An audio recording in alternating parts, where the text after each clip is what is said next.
મરી જા લગન તો કદાચ નહીં થયા હોય એવું લાગે છે, પણ તારી માં રોહે, તારો બાપ રોહે, તારી બેન રોહે, પાછો વળી જા.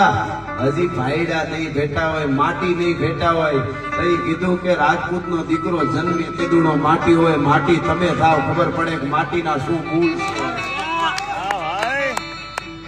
અને કાઢા હુકલ હઠીલા જોત ફેરાડી ની સામે કાજે ડાકા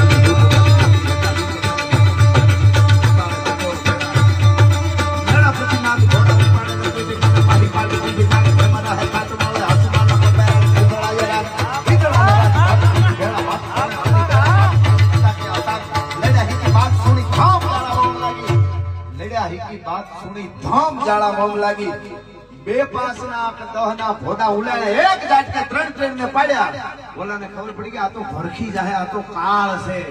હાથ જોડીને શું કર્યું ખબર? એટલે તારી ગા પછી રાજપૂત નો દીકરો ખા ન કરે. એ ભા કે તારી હારે આમ દરબાર તમે ગઈ તમારી ગાયું લઈ જાઓ અને બક્ષી દો.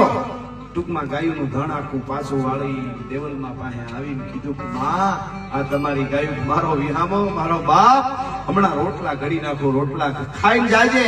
કે માં મારે 11 નો ઉપવાસ છે, રોટલા નથી ખાવા, પણ તમારી ગાયું જોઈ લ્યો.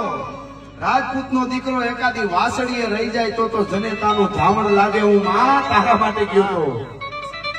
કીધું ભાઈ વાત સાચી, પણ જેના દૂધે દીવા બળે દેવને ધૂપેલિયામાં દીવામાં દીવા દૂધે બળે છે ની મારી કવલી નથી આવી. હે કવલીને કાળમુખા લઈ ગયા કે હા.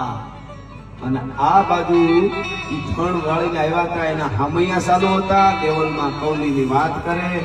આ બાજુ બેન લીલાબાઈ અને પ્રણાયજી ભાઈ ઈ બે જયારે આવ્યા હમણાં પાદરમાં વાહે ગોતતા ગોતતા ભાઈ ભાઈ નો પ્રેમ ને બેન ભાઈ નો પ્રેમ કેવી વાત છે. આ ગામના લોકોને પૂછે છે કે હામૈયા હેના છે, તો વર્ણવો પરમાર ધણ વાળીને આવ્યો એના હામૈયા છે.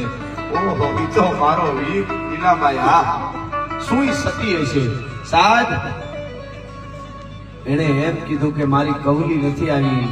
પાછો ઘોડા ઉપર સવાર છે, ભાઈ આવી ગયો. પ્રણાયજીએ કીધું ભાઈ ક્યાં? તો કે હજી એક વાત રહી ગઈ, ગાય એક રહી ગઈ, કવલી. તો હું આવું છું. બે ભાઈ ચડ્યા ભાઈ અને જાય બાગડતા બાગડતા બાગડતા બાગડતા બાગડતા. બેન અહીંયા રાહ જોવે દેવલમાની પાસે. અને જાની આ ઠેકાણે આવે જે જગ્યાએથી ધણ વાળ્યા ત્યાંથી થોડાક આગળ લઈ ગયેલા, પણ અહીંયા તો હજી થોડા હશે 20-25 જણા હશે, પણ ત્યાં તો એનું આખું ટોળું હતું. 100 જણા. રાણી ફળાણું આ દેશની સતી રાજપૂતાણી પરમારની દીકરીનું એક મટકું પાણીનું ઢોળાય આજ સુધી જ્યાં મીઠા પાણીના વીરડા હોય ભલા માણસ. આ વર્ણવાની કથા, આ લીલાબાઈની કથા આજ સુધી મીઠા પાણી કાળના કાળ વયા જાય. કાળની છાતીમાંથી લખાઈ જાય કે આમાં ફેર ન પડવો જોઈએ. પ્રકૃતિ પણ પ્રકૃતિથી ફેર ન પડવો જોઈએ.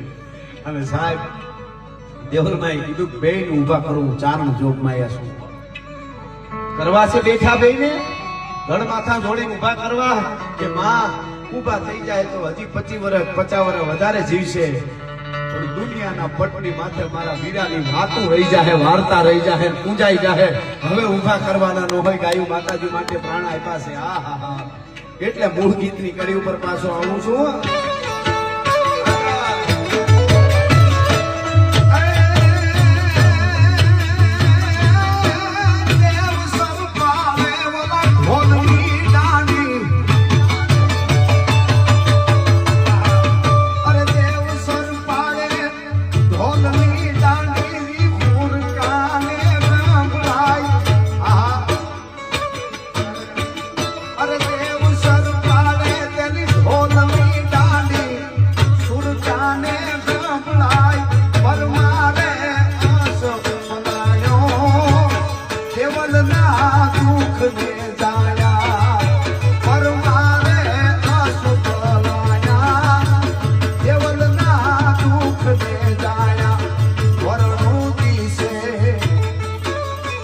મને હાથમાં વાલો વાલા વર્ણેશ્વર ધામ